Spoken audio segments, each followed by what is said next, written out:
always funny hearing people talk and reading just online about people and their thoughts on Captain Marvel. I was even talking with one of my friends today. He was talking about her being Mary Sue because she can, she's apparently the news is that she's the only person who can jump through time. She can time travel. Okay, and this is just one of those ones where it just cracks me up. These are the,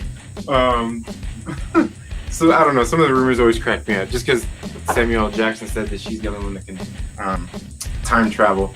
And I mean, do we even know that for sure? I mean, certainly we know that her cat is a flurkin. Is that what they're called, the flurkin?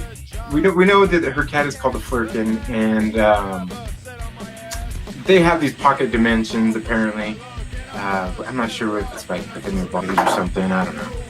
And so I'm like, maybe that's how she time travels. Maybe she just has the cat and she's good friends with the, obviously, well, it's called Goose in the movie. She used to be Chewy, but that's all beside the point. But maybe that's how she travels. I mean, time travel. I don't know. I haven't seen the movie. Nobody really knows. None of us have seen the movie. But I mean, maybe she does it through the quantum realm.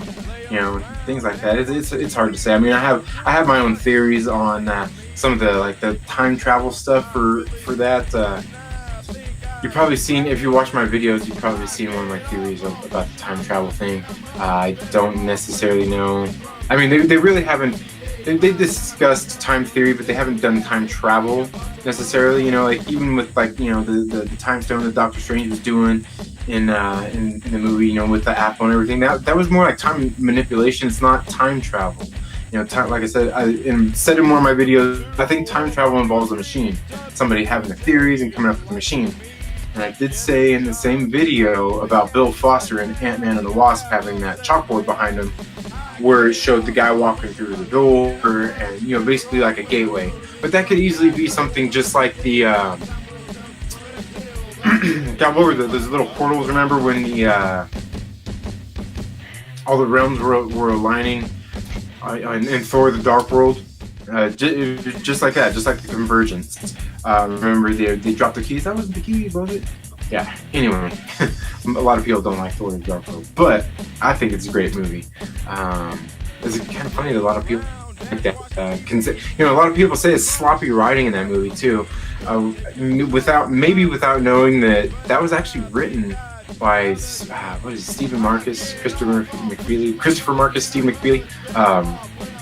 It was actually written by the same guys who wrote every Captain America movie. They wrote Avengers: Infinity War. They're writing Avengers: Endgame. To say they just got lazy writing, I mean, I find that hard to believe. I just don't think that's the truth. And I think they just wrote a lot of things in there. Like I said, I think through the Captain America films, they definitely weaved a narrative thread through them, and that's probably one of the things they're going to tie up in the next movie. Everybody keeps thinking that Captain America's going to die. But we haven't moved on to Avengers Endgame yet. I'm just going to stop there. I'm going to stop right there. We're still talking about Captain Marvel. I can't wait to see the Captain Marvel film. I get people's reservations, thinking that she's going to be Mary Sue and all those kinds of things. But, I mean, we just don't know that that's the case yet. Maybe there's a reason she has these powers, and, obviously there's a reason she has the powers. We're going to find that out. But maybe the things that these people are saying, like Samuel L. Jackson talking about, she's the only one who can time travel. Maybe she just done it one time, or she can only do it X amount of times, or I can't imagine it's just like somewhere she just snaps her fingers and that's it and it goes, because that's just, I mean, you want to talk about sloppy writing? That's sloppy writing, because then you just fix whatever with time travel. But I mean, you can't really fix it because paradoxes and all that stuff.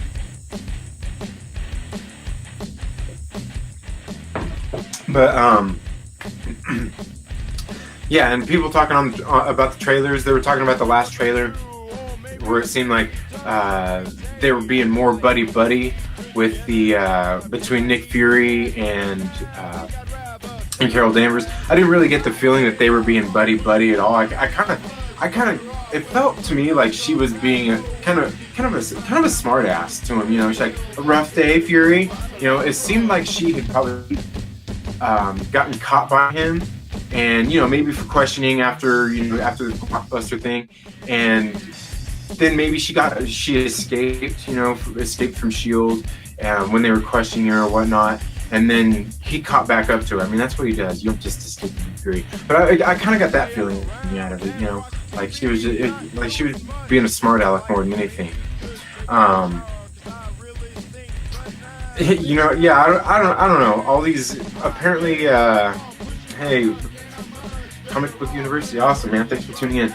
I'm not sure. Supposedly Nick Fury said that she's the only one that can time travel. Samuel L. Jackson said that in an interview. I don't know. It seems ridiculous to me.